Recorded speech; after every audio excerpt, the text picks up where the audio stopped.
Buenas tardes. ¿Me ven? Si me ven, por favor, les pido que me pongan una manito.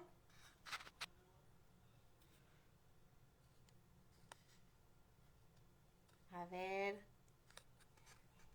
Isa. Doc. Hola, Cari. Hola, Betiana. Hola, Dami.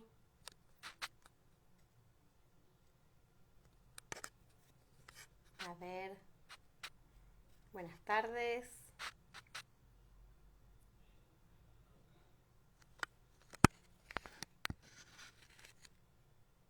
Hola, Zoe. Isa, no te veo. No sé si vos me estás viendo a mí, pero yo no te veo a vos. Gracias. Gracias por esos corazones. A Isa te estoy invitando. No estoy viendo al doctor. Ahí, Ahí sí. Ahí te bueno, ¿qué veo. tal? No lo veo a Nicolás. No lo veo al doc. Bueno, Antes no estuvo, sé si... después se cortó. Sí, se cortó porque, no sé, realmente. Fíjate si vos querés ir contando un poco sobre el vivo y yo lo voy buscando al doc. Bueno, ¿qué tal? Bienvenidos a todos. La verdad que es un placer poder estar acá en mi amada Concebir y con el doctor Neupiller y con Analía, obviamente. Gracias. Aparte, este vivo después va a ser transmitido, después explícalo vos, Analía, en YouTube, para aquellos que puedan compartirlo con otras personas que lo necesiten. Este, Justamente hoy se celebra el nacimiento de Louise Brown, que fue la primera bebé nacida por fertilización asistida hace 44 años. Por eso hoy se conmemora el Día del Embriólogo. Gracias a ellos nosotros pudimos ser padres o madres, con las nuevas conformaciones familiares también. Así que realmente fue una casualidad que hoy podamos estar acá todos juntos, porque después con Nicolás vamos a contar un poquito los inicios de todo esto, cómo fue el inicio de las fecundaciones in vitro y de la reproducción humana asistida en la Argentina, que él, desde haber sido el primer médico que realizó una FIV en la Argentina, y yo desde mi lugar de paciente, una de las primeras también, que estuve al lado de él, y gracias a él pude ser mamá, del año 85 en el caso mío.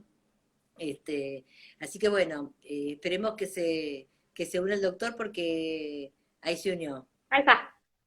No sé si lo vemos. Ahí lo veo, doctor. Ahí le mando invitación.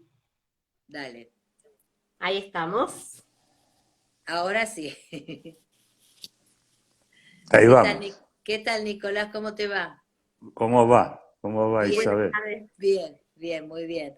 Estaba comentando mientras vos llegabas que Yo ya bueno, estaba acá hace rato, ¿eh? sí, yo también. Ah, Sí, sí, sí. Es problema de Perdón, perdón. conectividad. No, no hay problema, te perdonamos, Analía. Estaba comentando que, bueno, casualmente hoy lunes, 25 de julio, nació la primera bebé de fecundación in vitro, que Louise Brown, en el año 78, hace 44 años, y por eso se celebra el Día del Embriólogo, que gracias a ustedes nosotros pudimos ser padres. Así que la idea es poder compartir esta charla, muy amena, porque bueno, gracias a vos yo pude ser mamá, y en esa época, empecé en el año 85 con vos, queríamos hacer un resumen de la historia de la fecundación in vitro en la Argentina.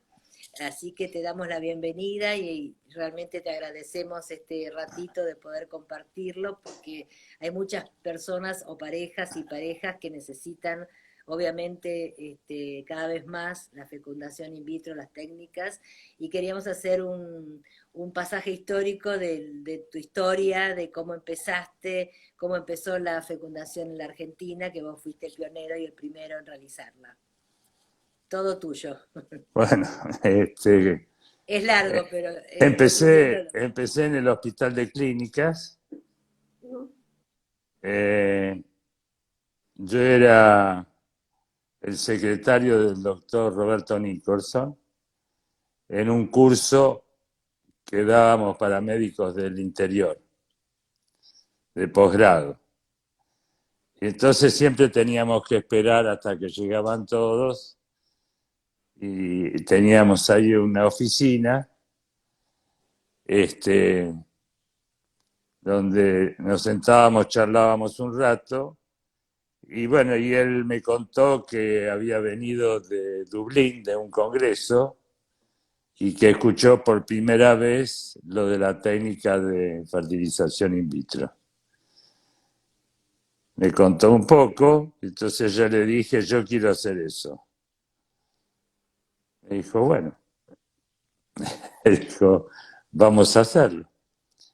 Entonces llamamos a Estados Unidos, a Norfolk, donde estaba Aníbal Acosta, que era argentino, para ver si podía ir. Y entonces Aníbal Acosta nos dijo que tenía 3 años para esperar para poder entrar como becario, ¿no? Como pasante. Ujú. Bueno, después le escribí a Mark, que era de Los Ángeles, para ver si podía. Y también me daba 2 años, 2 años y medio, cosas así. Entonces, como todas eran respuestas de ese tipo, me empecé a fijar en la revista que nosotros leíamos, el Fertility and Sterility, y ahí figuraba el Congreso Mundial de Fertilización in vitro. Era el tercero que se hacía. Y se hacía en Finlandia. Entonces dije, bueno, habrá que comprar un pasaje y habrá que ir. Entonces le pedía plata a todos, porque yo no tenía un mango, le pedía plata a todos para poder comprarme el pasaje para ir a Finlandia. Me acuerdo del laboratorio Cerono, me ayudó con una cuarta parte, y después el resto lo puse yo. Bueno, y me fui a Finlandia. En Finlandia, cuando llego y me anoto, afuera del Congreso estaban los mástiles, donde estaban las banderas de todas las naciones que estaban los miembros adentro del Congreso. Y entonces ahí subieron la bandera argentina. La verdad que fue una emoción muy grande ver que por mí se subía la bandera argentina ahí en Finlandia, ¿no? Bueno, íbamos al Congreso caminando con unos españoles y yo les pregunto a ellos quién era el que estaba haciendo, qué grupo era el que estaba haciendo fertilización in vitro en España, y me dicen el grupo de Exeus. El de Exeus es un instituto médico, hace todas las especialidades, dentro de ella la ginecología y dentro de ella la fertilización in vitro. Y entonces me dijeron, le digo, y bueno, ¿y cómo llego quién es el jefe? El jefe es Pedro Barri.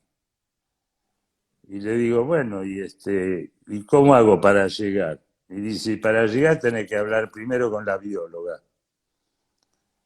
Y dije, bueno, y esa noche era el cóctel del Congreso. Entonces esa noche le digo, me la tienen que presentar. Entonces ellos me presentan a las biólogas, hablo con las biólogas me llevan con Pedro Barri, y Pedro Barri le cuento que yo quería hacer fertilización in vitro, que venía de la Argentina, y entonces me dice, sí, me doy cuenta por su tonada. Y entonces cuando le digo si puedo ir a su instituto, y me dice, ¿cómo no va a poder venir un argentino? Más vale que puede venir un argentino. Y le digo, bueno, ¿y cuándo? Porque dije, ahora me dice dentro de 3 años. Me dice, cuando quiera. Le digo, ¿pero puedo ir ahora, después del Congreso? Me dice, sí, sí, véngase. Y bueno, y ahí me fui para Barcelona y aprendí la técnica.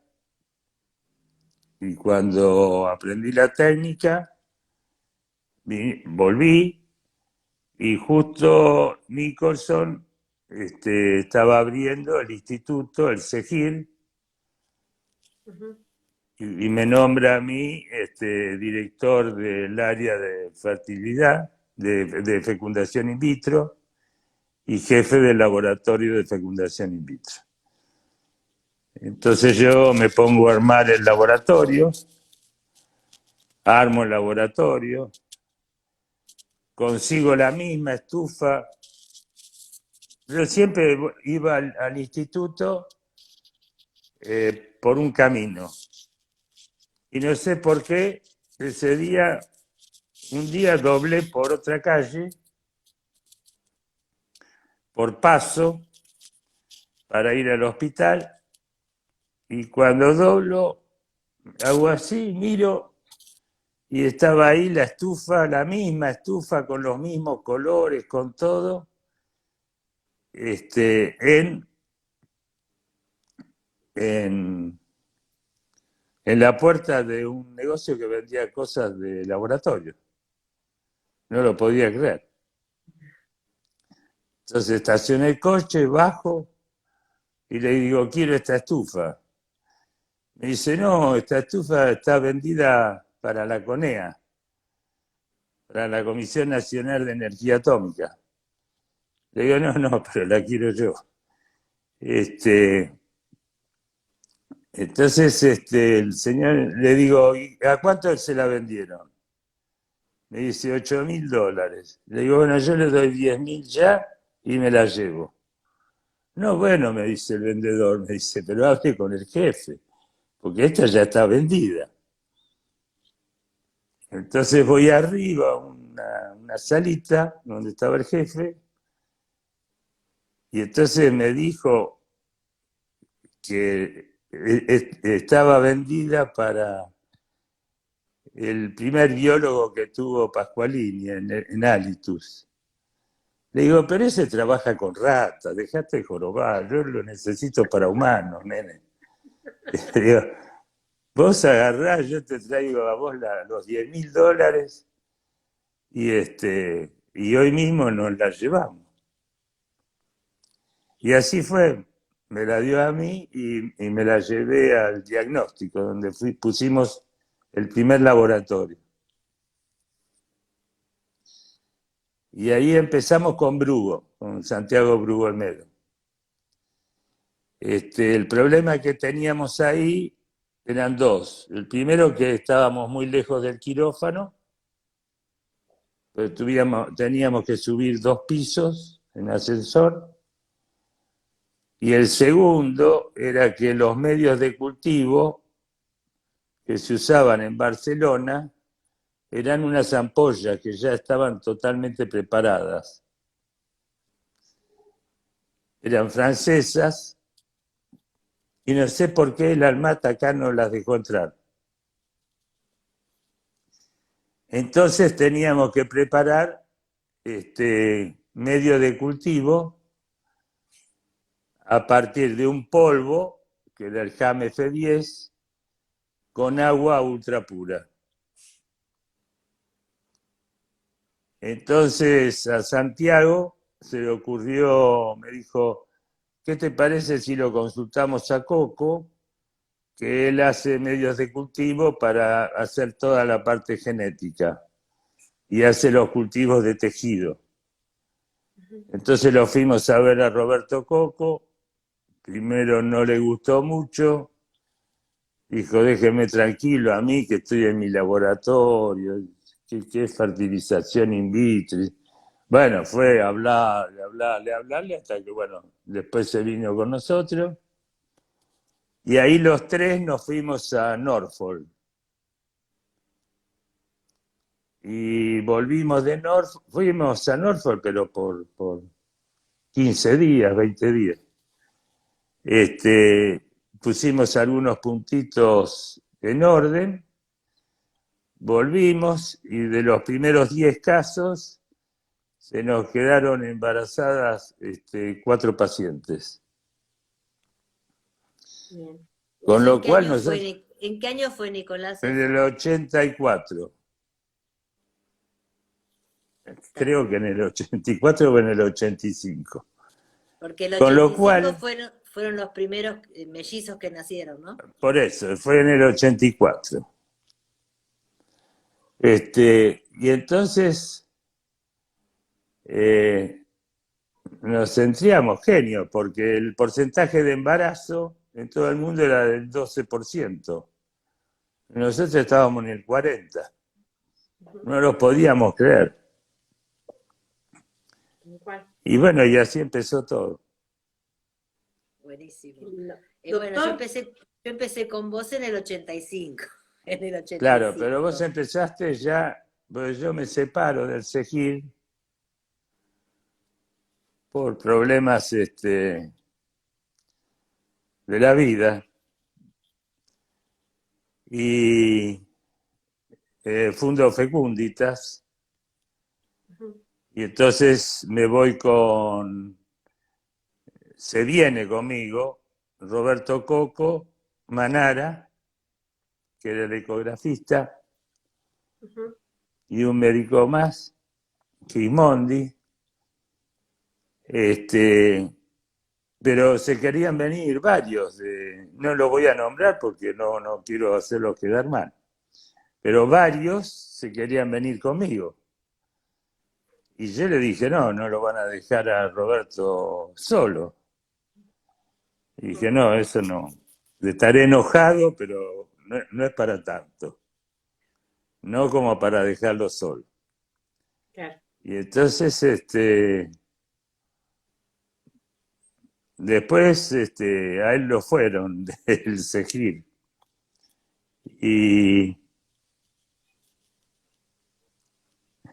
Y bueno, y empezamos muy bien, empezamos con muy buenos resultados, con un clima muy bueno. Y bueno, y ahí está, Fecunditas. Lamentablemente, hace 2 años falleció mi amigo el doctor Coco, que era genetista. En un primer momento en Fecunditas trabajábamos los dos en el laboratorio y yo aparte hacía la parte de estimulación y transferencias. Y Manara hacía las punciones. Y nos iba realmente muy bien. Yo te comento que empecé, para hacer historia también un poco, en el 85 cuando vos estabas en Paraguay, en la calle Paraguay. Claro, nos estábamos mudando. Claro, yo empecé ahí con vos y hacíamos todos los procedimientos en la Clínica del Sol, eso me acuerdo. Claro.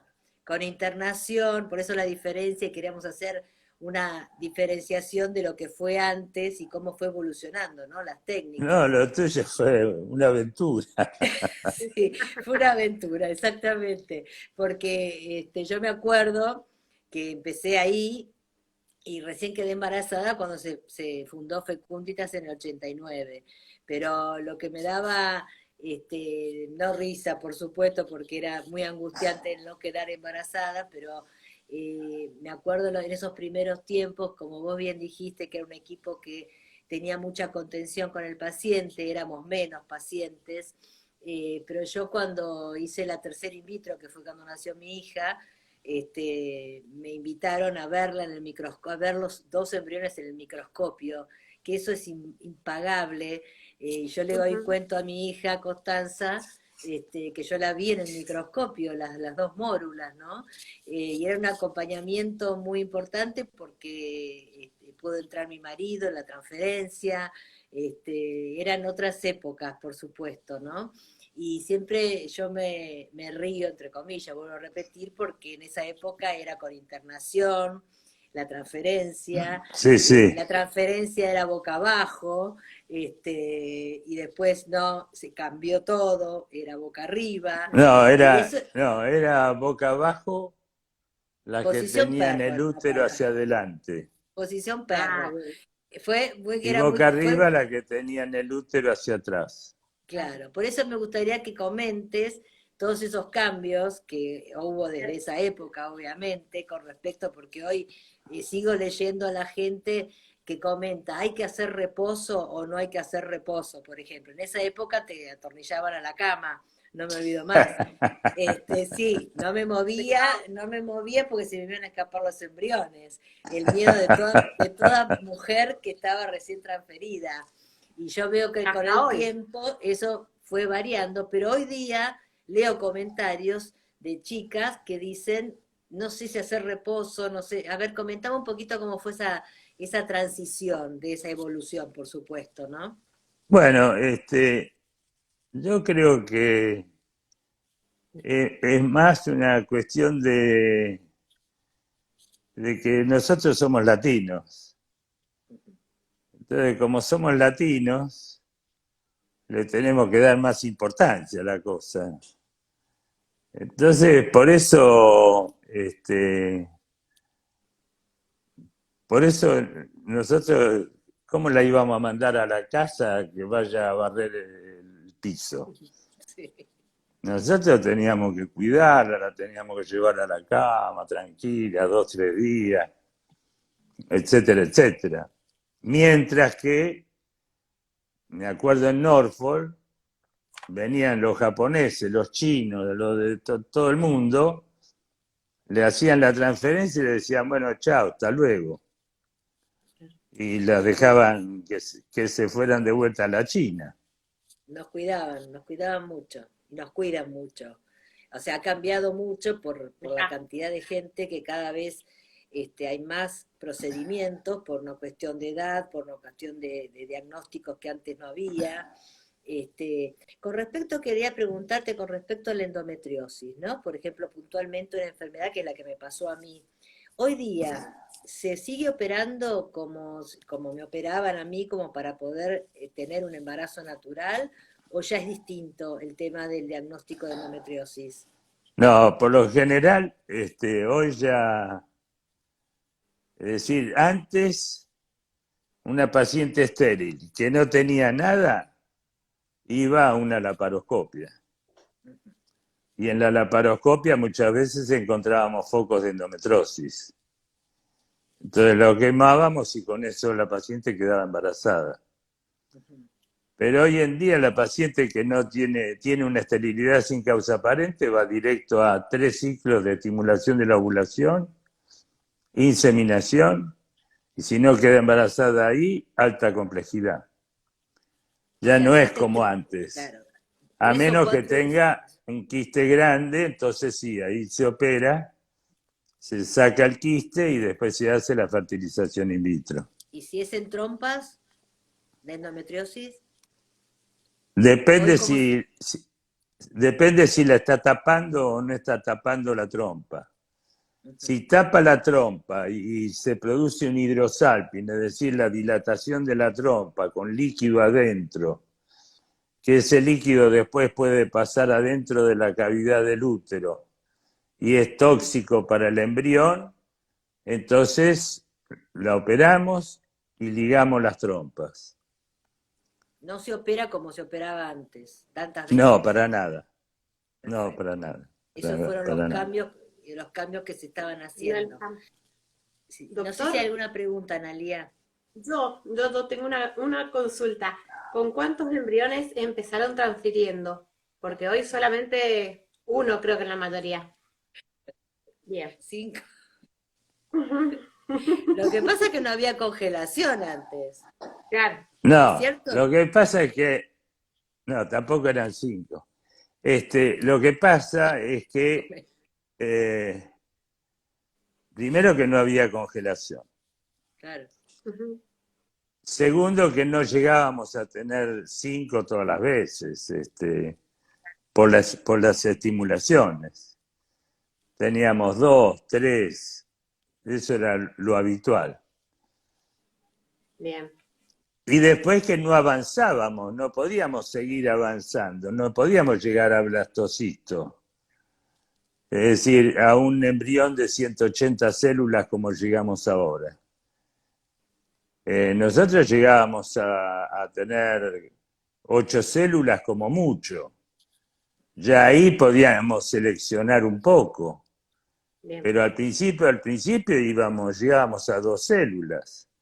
Cuando yo tuve los quintillizos en fecundita, que fueron los primeros quintillizos por fertilización in vitro, Sí. esos quintillizos, primero le puse 5 embriones de 2 células, tengo las fotos, y no prendió ninguno. Eso fue en noviembre. En marzo, le repito el tratamiento, era una paciente que nos mandaban de la fundación gratis. Eran de Hacían Ruffini, los Ruffini, ¿no? los Ruffini. Sí, los Ruffini.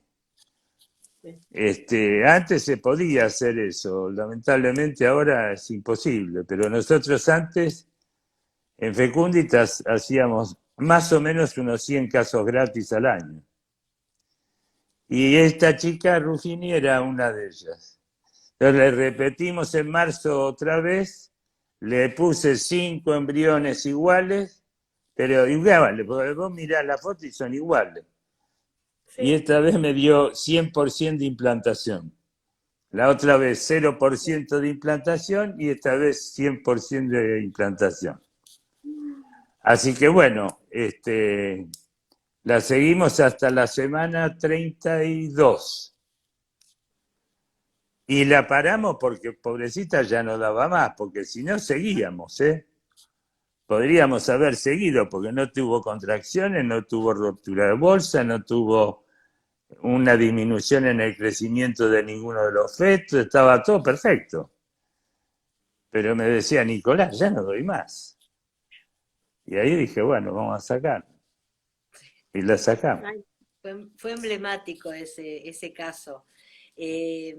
Bueno, contando un poquito más de historia, ¿no? Contanos que estamos que acá está involucrado Concebir, que por eso fue el inicio de Concebir. Sí. ¿Qué pasó? ¿Qué pasó cuando, bueno, todos nosotros hacíamos tratamientos sin una ley, ¿no? Sí, Y los tratamientos al principio eran todos pagos, todos pagos. privados. Por eso. Entonces, Entonces, el tema fue que en el Senado empezaron a salir medios no, proyectos o medias sanciones de sí, proyectos restrictivos que directamente prohibían las técnicas. No es que no cubrían ni nada por el estilo, ni hablaban de cobertura, hablaban de que prohibían la técnica por ser una cosa artificial, que eran productos los hijos, etcétera, etcétera. ¿Y qué pasó, Nicolás, con vos? ¿Qué hiciste? no, el proyecto que estaba ya por salir, ya estaba por salir, era el que permitía solamente inseminar 2 óvulos, ujú. con lo cual el porcentaje de éxito iba a estar por debajo del 8% en ese momento. Es decir, las mujeres se tenían que ir a otro país a hacerse tratamiento. Y bueno, y era una injusticia, y por un lado. Y por otro lado, no contemplaba la parte de la gente que carecía de medios para hacerse tratamiento. Ni Es hablar. decir, seguía siendo privado. Ujú. Entonces yo estaba mirando la tele, en la tele estaba un programa que estaba el Bebe Yan, y no me acuerdo quién más estaba con él, eh, y yo veía que le estaban pegando y pegando y pegando, y que ya faltaba poco para que saliera la ley. Ujú. Y digo, y si no atacamos, no, esto sale. No hay otra cosa, esto hay que hacer algo hay que hacer. Entonces me bañé, me cambié, me puse el traje, sobre todo, agarré una silla de esterilla, paré un taxi y me fui a la Plaza de Mayo. Y el tipo me miraba como diciendo, este está loco. Y me decía, ¿y a dónde vamos? Le digo, a la Plaza de Mayo. Digo, ¿vio enfrente de la Casa Rosada? Bueno, ahí, justo en la entrada de la puerta de la Casa Rosada, pero del lado de la plaza. Dice, ¿usted está seguro? Estaba como hoy el día, así llovinaba, frío, estaba feo. Digo, sí, estoy seguro. Y el tipo estaba inquieto.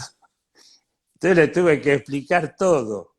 En el trayecto le expliqué todo de qué se trataba y por qué iba yo ahí. Entonces después estaba contento. Bueno, y entonces llego a la Plaza de Mayo, agarro mi sillita, la pongo, me siento ahí y yo veo que hay un autito de la policía, da una vuelta, da dos vueltas y en la tercera para. Y se baja unos muchachos con armas largas y se venían para donde estaba yo. Y el jefe de ellos dice, alto, paren. Paran todos y se acerca el jefe. Me dice, ¿se puede saber qué hace acá? Entonces empecé a sacar mi carnet de médico, mi carnet de profesor, bueno, todos los títulos que tenía encima. Y se los mostraba, el de la Sociedad de Esterilidad. Entonces me dice, ¿y qué hace acá? Le digo, una huelga. Pero, pero vio el día que hace. ¿Por qué no viene a hacer una huelga otro día? Y le digo, no, pues, ya estoy acá, ahora ya estoy. Y dice, bueno, dice, mire, lo vamos a cuidar. No se preocupe que nosotros lo vamos, cuando damos la vuelta, lo vamos a cuidar por cualquier cosa. Y si usted necesita ir al baño, cruza y lo dejamos ir a la comisaría que tenemos nosotros ahí por si tiene que ir al baño. No fui al baño en todo el tiempo que estuve allá. Tampoco tomé líquido, ¿no? Había dos señoras que vinieron y me trajeron unos sándwiches. Venían escondidas y me querían dar, me decían, es tan rico, doctor, cómalo disimuladamente. Le digo, no puedo. Y después vinieron otras dos locas. Una de esas eras vos. Que me Claro, dice, ¿qué porque, hace? ¿Qué claro, lo que pasa, hace ahí usted? sí, mi hija estaba enferma, Constanza, que tenía 5 años, y yo me estaba por ir a la facultad a dar clase, y me dice, mamá, tu médico en la televisión, ella me dijo. Y yo te empecé a mirar y digo, bueno, si él está ahí, tenemos que estar todos, porque esto es por los pacientes también, obviamente, Claro, es para los claro, pacientes. Y bueno, fui y empezamos a ir muchos pacientes de fecunditas desde ese momento y de gente que no era de fecunditas, y como para apoyar la moción de que esa ley no tenía que salir porque iba a ser un retroceso total de lo que nosotros estábamos buscando. Yo, a pesar claro, de que ya tenía a mi hija, que quería tener un segundo, y que seguía en fecunditas, teníamos la obligación ética y moral de tener que ayudarte a vos a lograr eso desde ya, y agradecerte, por supuesto, de esa actitud valiente de la huelga de hambre en Plaza de Mayo en el año 95, pleno invierno del año 95. Y a raíz de eso, de esa valentía que vos tuviste, había muchos periodistas, porque se hizo eco obviamente la televisión, y nos invitaron a un programa en aquel momento del doctor Alberto Cormillot, que fue pionero de la autoayuda, y bueno, de ahí surgió en el año 95, en noviembre, lo que es Hoy Concebir, gracias a esa movida que fue Claro, con... porque ustedes me dijeron, pero lo que tiene que estar ahí somos nosotros, no usted. Le digo, bueno, pero ustedes no están acá. Y si ustedes no Exacto, están acá, tengo que estar yo. exacto. Fue el Y puntapié entonces ahí inicial. fue donde ustedes dijeron, sí, nosotros tenemos que formar algo. Y ahí formaron Concebir, creo. Sí, sí, sí, sí, sí, ahí formamos Concebir porque el periodista nos invitó en el programa de Cormillot y fuimos tres mamás que ya, una embarazada y otras y dos que habíamos tenido y empezamos a contar cada una nuestra historia de la soledad que implica el hecho de ser infértil en ese momento. Es como que nadie hablaba de ser infértil, era un karma el ser infértil porque todo el mundo tenía sus hijos y el que no podía no lo podía ni hablar, solamente lo hablabas con el que estaba al lado en el consultorio, ¿no? Y bueno, cuando cada uno dio su teléfono, porque en esa época no había otra cosa que teléfono fijo, y en el contestador hubo tantos llamados que a mí me pasa lo mismo, yo estoy sola, necesito apoyo, y bueno, junto a una psicóloga fundamos Concebir y después se unió mi cofundadora que es Estela Yardón, que ahora somos asesora porque ya dejamos la presidencia y las autoridades y está este equipo maravilloso de gente que siguió Concebir después de tantos Pero no la años. No, soltamos, bueno, no no la la sueltan, soltamos. pero no la sueltan, pero realmente fue un puntapié inicial que dio pie a poder estar al lado del que le pasa lo mismo, con talleres y toda la actividad que hacemos en Concebir, y que siempre, Nicolás, estuviste en nuestras jornadas, en nuestros talleres, en todos lados, y después de muchos años, en el año 2007, nos juntamos con otras ONG argentinas, y el 2013 salió la bendita que imposible parecía ley de cobertura, que va a cumplir años, que cumplió años ahora en junio, que todavía falta, ¿no? Porque es ley de cobertura, pero falta la regulación, y vos sabés muy bien que estuviste trabajando como director del reproducción asistida del ministerio, y faltan muchas cosas que es la regulación, ¿no? El registro de donantes, un montón de Bueno, eso cosas. fue una lucha, Sí, campal, ya sé. la parte del Ministerio de Salud Pública con el programa de reproducción asistida. Fue una lucha porque me recorrí casi toda la Argentina. Solo me faltó 2 provincias. Y en cada una de las provincias, este, puse un consultorio de fertilidad. Es decir, había consultorio de ginecología, pero no uno en especial de fertilidad. Y entonces las ayudaba con la medicación, que es lo más caro de todo. Entonces le enviaba medicación, a otros les envié ecógrafos, hacía todo lo que podía, porque cada vez que yo iba a la ventanilla a retirar plata para comprar algo, venía el de vacuna y dice, flaco, préstame tu subsidio, la plata tuya, porque yo necesito para vacuna y no tengo. Y lo tenía que dejar pasar. Y después venía la de la leche, que necesitaba para la leche. Y así se me iban pasando, claro, lo nuestro iba siempre para atrás. Y dejar Pero pasar y te recorriste toda la Argentina para poder toda. llegar a lugares donde la gente que no tiene ya ley impuesta, obviamente, la ley de 26.862, pero en muchos lugares del interior del país, de las provincias, que no tenían acceso ni siquiera a una consulta ni a una inseminación artificial a nivel público, ¿no?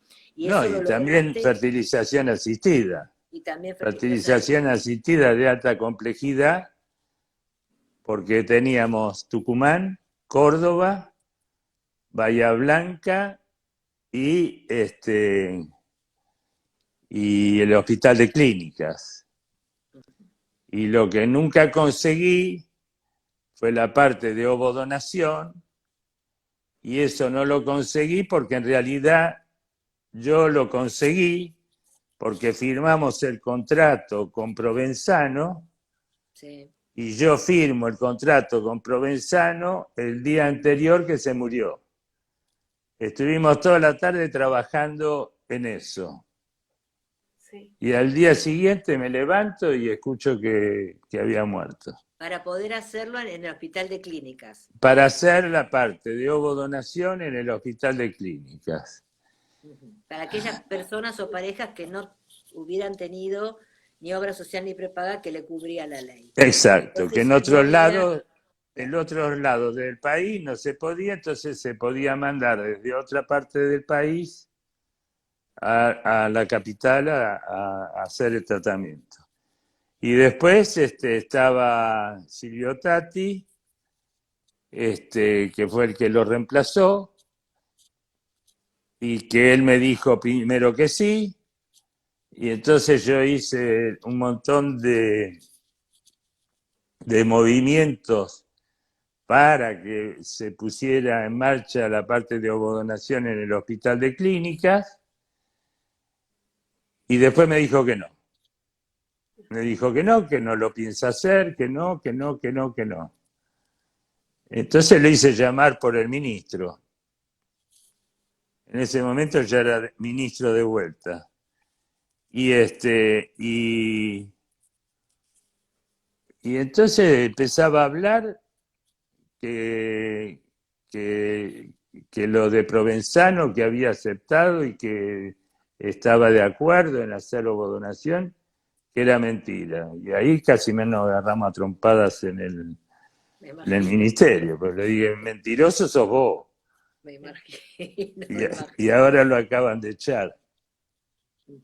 Y con respecto, más allá de eso, la reglamentación de la ley no había salido del todo clara con respecto a la cantidad de tratamientos que cubría la ley, con respecto a la donación de gametos, y Nicolás fue el que puso un poco, bastante orden en cuanto a la edad y hasta cuándo cubría en la ovodonación, qué edad cubría la donación, porque había muchos grises en la reglamentación.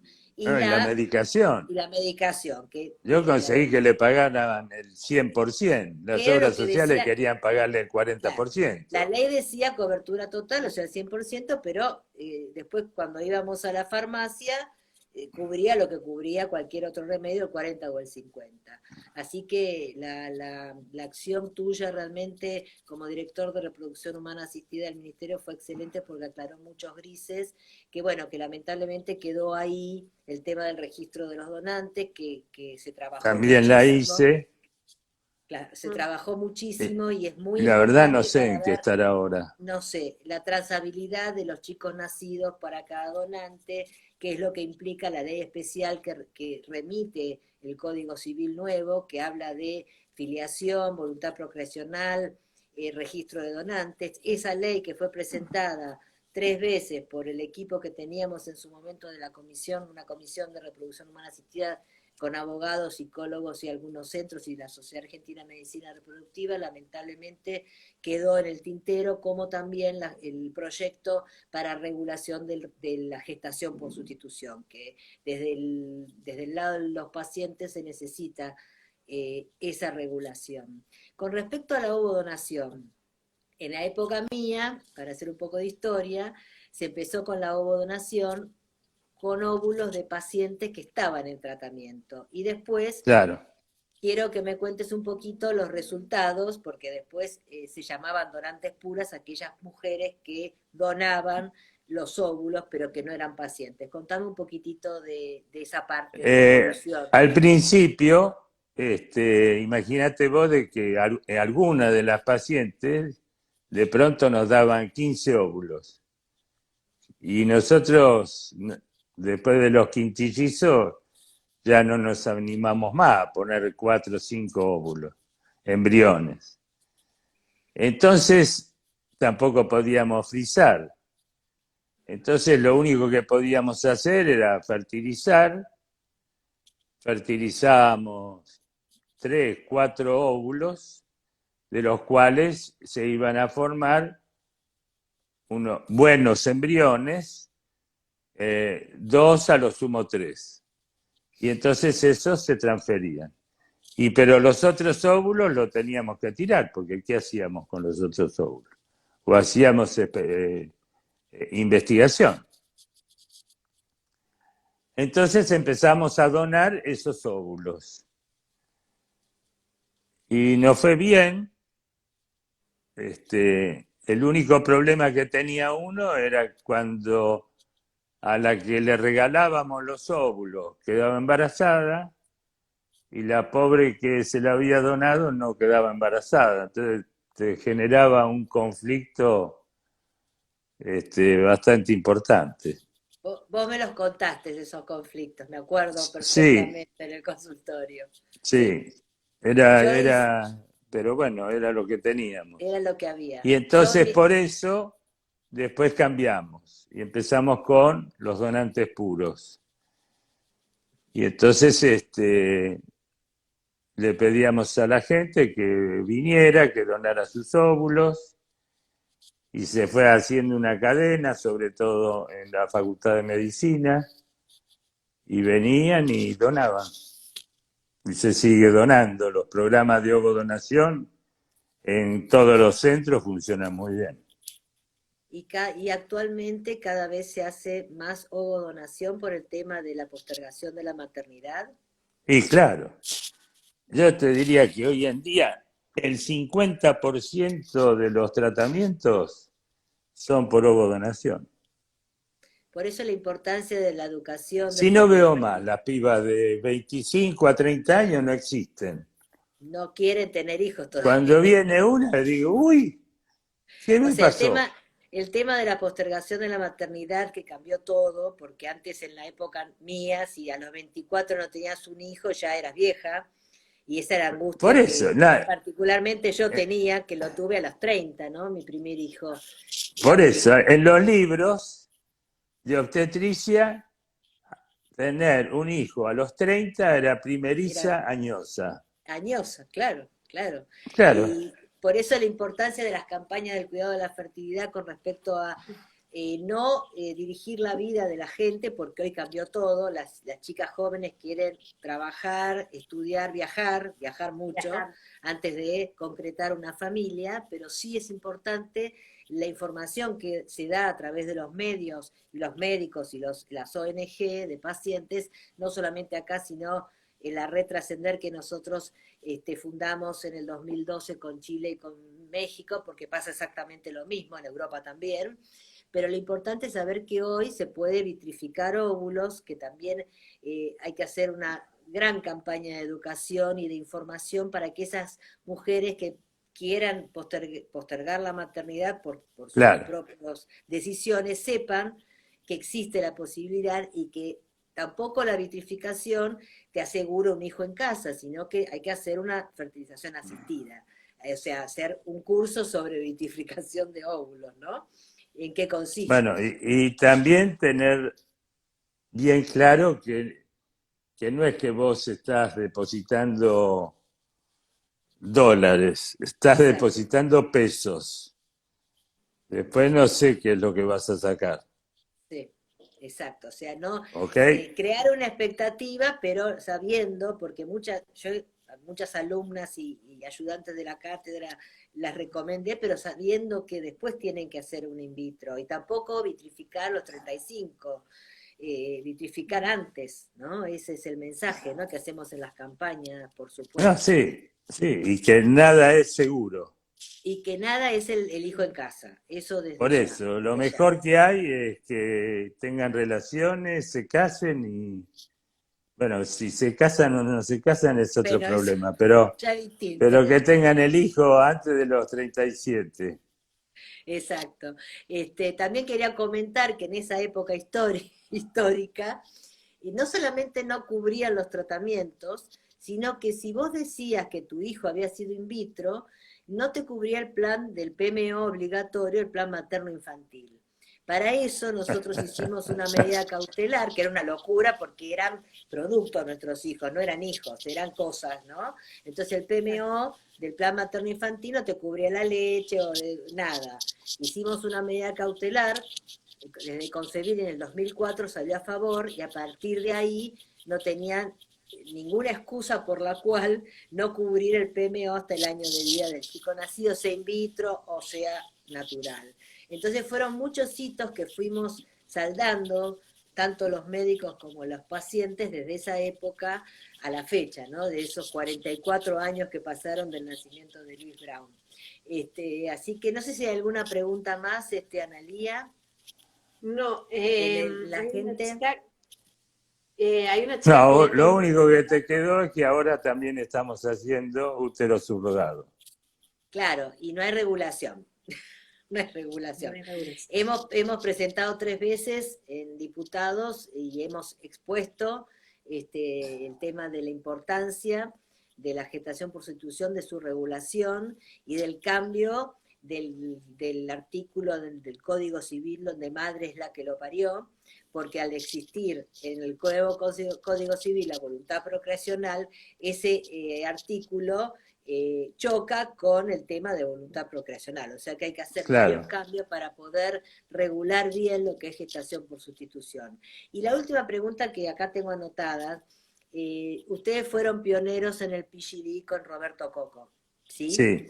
Hoy estoy viendo y veo muchas parejas que lo hacen sin tener ningún antecedente de No, alguna no, enfermedad no, no, pero hereditaria. no, ¿Cómo es no. el tema ahora con el PGD? Una cosa es el PGD que decís vos, Sí, que el que te referís vos es el PGTM. sí, El PGTM es el estudio genético de un embrión cuyos padres tienen una enfermedad genética. ese es el que me refiero yo. Entonces se va a buscar el embrión enfermo que tiene esa enfermedad genética. Perfecto. Lo que sí se está haciendo mucho ahora es el PGTA. Ah, eso. Explícame bien eso. El PGTA se estudia después que se forma el blastocisto, es decir, un embrión de 5 días, se hace el estudio genético de todos los embriones que hay y se ve cuáles son normales y cuáles no. No te digo la totalidad, la totalidad de la normalidad. Uh-huh. Hay pequeñas cosas que se escapan. Uh-huh. ¿Pero eso se hace de Pero, rutina a todos los embriones de cualquier ¿cómo? pareja? ¿Eso se hace de rutina a cualquier pareja Se hace la o fertilización in persona? vitro y se le explica a la paciente qué significa el PGTA. Y después, si quiere, lo acepta, y si no quiere, no lo acepta. El PGTA no aumenta las cifras de embarazo. El PGTA lo que hace es acelerar el tiempo de embarazo. Es decir, ¿por qué? Porque vos vas directamente a transferir el embrión que está sano. Bien. Y como se sabe, casi el 50% de los embriones son patológicos genéticamente. Entonces vos vas directamente al sano. Perfecto. Eso primero. Y lo segundo es que vos no transferís un embrión que después va a abortar.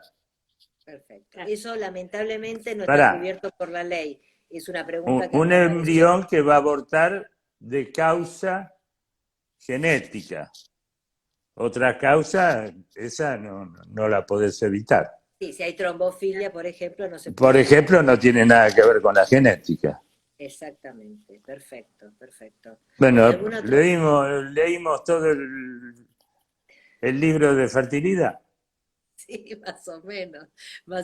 Pero bueno, lo importante de esta reunión es poder visualizar el antes y el después, cómo fue evolucionando las técnicas, cómo fue incorporándose nueva gente en el sentido que hoy le dan mucha importancia y lo celebramos, el tema del acompañamiento terapéutico psicológico, que es muy importante. Nosotras, desde concebir, Estela Yardón fue la que unió y tuvimos y tenemos un gran equipo de psicólogas especialistas y Sí. es muy importante el acompañamiento terapéutico, y no solamente individual, sino a nivel de grupo de autoayuda, porque vuelvo a repetir, en la época nuestra hablabas con el que estaba al lado y nos sentíamos en una soledad total, viendo panzas por todos lados, que esto lo charlamos mucho con vos, Nicolás, y cuando vos me decías pará, pará, pará, y yo no paraba, llegué a hacer ovodonación para el segundo hijo con donante paciente, y bueno, ahí quedé con una hija que, bueno, gracias a Dios hoy tengo 2 nietas divinas, que gracias a Dios no tuvo ningún problema de este tipo, y realmente te agradezco de corazón todo el apoyo que nos diste en estos tantos años de concebir, y particularmente a mi familia, porque más que mi doctor sos mi amigo, sigo viéndote como ginecólogo, ahora en la menopausia, y el acompañamiento del equipo médico es fundamental. Y el feeling que haya con el médico es fundamental. Si uno no tiene feeling con el médico, que vaya a otro lado. El tema de la ley, en ese sentido, coarta un poco eso, porque no podemos ir donde nosotros queremos, porque cada prepago o obra social tiene el direccionamiento de a qué equipo uno tiene que ir. O sea, es el pro y la contra, ¿no? Porque antes no nos cubría absolutamente nada. Queda mucho camino por recorrer, más allá de los Pará, que avances que... quiero Sí, felicitar a todos los embriólogos, sí, recién lo dije, antes que vos porque hoy es entraras, el día de los sí, embriólogos. antes que vos Y yo entraras, fui el imagen, primero. sí, antes que Ah, vos ¿usted es entraras, embriólogo también? hablando con Analía, Yo he este, sido embriólogo, yo he hecho el primer laboratorio de embriología del país. claro, y Bien, a la bien, primera bien. Me acuerdo Felicidades. cuando traje la incubadora, golpeaba la pared y decía, ¿cómo hiciste, guacho? ¿Cómo hiciste? ¿Me podés contar cómo hiciste para conseguirla en un día? Mm, Porque todos sabemos que hay que mandar a pedirla, hay que hacer un montón de papeleo y después hay que esperar que venga en el barco, etcétera, etcétera. pero no es tu target esperar. Yo No. ya lo sé. Ahora, la última pregunta, y no quiero bajonear a nadie, ¿no? Pero es la realidad que nos toca en la Argentina. Hoy, ¿qué pasa con los insumos médicos? ¿Hay problemas No, o no no me hay? pongan nervioso. No, Quiero hablar acá de la realidad. terminamos. Acá No me tenemos, pongan terminamos. nervioso. Bueno, eso concluye con que estás preocupado. Pero ahí bueno, sí. Belén, Bueno, que supongo que es la embrióloga del No, doctor. ahí dice la directora de nuestro laboratorio, Belén que ahora me Irigoyen. reemplaza a ella a mí. sí. Y hoy me olvidé de felicitarla. Nada, está bien, la Ahora la felicitamos a todos. felicitamos. Antes que vos entraras en imagen, justo hoy la casualidad que es el nacimiento de Luis Brown, y por eso es el Día del Embriólogo, por eso felicitamos a todos los embriólogos que hicieron y que hacen posible la llegada de nuestros tan queridos hijos y deseados, que la naturaleza nos dice que no, y que gracias a Dios vivimos en una época, tanto antes como ahora, que da la posibilidad de cumplir nuestros sueños. Así que realmente les agradecemos con todo el corazón a todos los embriólogos y a todos los médicos, yo en especial a vos, desde ya, primero por haber tenido la posibilidad de conocerlos y conocerte y tener a mi hija hoy, y sé que luchaste mucho por nosotros, por los pacientes, y te agradezco muchísimo este pequeño relato, gran relato, mejor dicho, Y te felicito también por la distinción que te dio la ciudad de la ciudad de Buenos Aires, que me acuerdo que estuve presente, Muchas gracias. que fue muy emotivo. Así que no sé si querés comentar algo más, pero la verdad que tanto Analía como yo y todo Concebir, te agradecemos desde el corazón toda la ayuda y todo el empeño que pusiste, no solamente en tu gran carrera profesional, sino también en esos años que estuviste en el ministerio, que yo estuve viendo cómo luchaste para que todas las personas o parejas que necesiten, tanto desde el norte como el sur, este y oeste de la Argentina, tengan las mismas posibilidades que viven acá en la capital federal. Así que una reflexión tuya al final y desde Concebir, Analí y yo, Es que cierto. estamos representándolo, te agradecemos de corazón. Muchísimas gracias. Un La beso verdad que enorme, muchas Analía. gracias. Sí, Y yo felicito a Concebir porque realmente fue una asociación, no sé cómo la llaman ustedes. sí, asociación. Bueno, fue una asociación de personas con un problema, pero que ha trabajado muy fuerte, con mucho corazón, con mucha alma, han dejado todo, todavía siguen estando ahí, Sí, todavía siguen poniendo garra y, y no hay un día que prenda el celular y que no esté Concebir. No sí. hay un Bueno, día, están el siempre. equipo, sí, el equipo online es excepcional, Analía a la cabeza Es de todos los, tremendo. sí, Eso, de todos los con eso lives. quería cerrar, con eso le quería agradecer porque yo estoy justamente en las redes, entonces yo digo, por ahí hacen alguna consulta que obviamente yo como diseñadora gráfica no tengo idea, entonces lo arrobo al doctor y el doctor, sea el día que sea, a la hora que sea, él me responde, les responde a todos con una amabilidad, con una sapienza que es como, wow. Así que millones de gracias, doctor, porque realmente yo digo, acá viene el doctor, entonces lo arrobo y yo sé que el doctor ahí me responde. Y es Bueno, maravilloso también tener la vida de muchísimas, ayuda. muchísimas gracias por estar siempre al pionero de la fertilización in vitro en la Argentina. Muchas gracias, Nicolás, un beso enorme. Gracias, Analía, también por este momento. Gracias a los Un dos por beso. estar, gracias doctor, y gracias a todas las personas que se sumaron. Doctor, hay un montón de mensajes para usted agradeciéndole y agradeciendo también el vivo. Así que Bueno, bueno, Muchas gracias a todos gracias. que nos acompañan y nos acompañaron siempre. Un beso enorme a todos. así es. Gracias a todos. Gracias, Doc. Gracias, Un genio. gracias. Chau, chau.